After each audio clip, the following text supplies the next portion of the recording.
अगं ताई, खरं सांगू, तुला जॉब नकोय, तुला आयुष्य नकोय, जे रोज तुझं स्वप्न मारतं. तू करिअर मध्ये तर आहेस, पण तू सर्व्हायवल मोड मध्ये आहेस. कारण तू सकाळी तर उठतेस, कामावर पण जातेस, सगळं व्यवस्थित करतेस, पण मन कुठेतरी वेगळंच सांगतं. तुला वाटतं हेच माझं आयुष्य असणार का?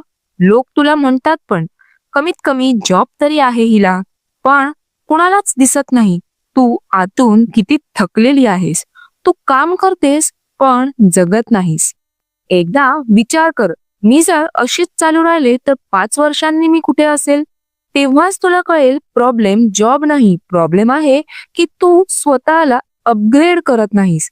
त्या दिवशीच तुला कळेल, मी फक्त काम नाही करणार, मी स्किल्स पण बिल्ड करणार, आणि पहिल्यांदाच तू जॉबसाठी नाही. जर तुला अजूनही वनाच एक गोष्ट लक्षात ठेव, करिअर म्हणजे पगार नाही, करिअर म्हणजे ग्रोथ. जर आज तू स्वतःवर काम केलंस ना, तर उद्या तुझं आयुष्य तुझ्या जॉब पेक्षा मोठं होईल. आणि हो, तुझं स्वप्न चुकीचं नाही, फक्त तू अजून स्वतःसाठी तयार होत नाहीस. जर तुला अजूनही वाटत असेल की तू करिअर मध्ये अडकलेली आहेस, तर कॉमेंट कर करिअर आणि शेअर कर ही व्हिडिओ त्या तुझ्या बहिणीला जी अजूनही करिअर मध्ये अडकलेली आहे.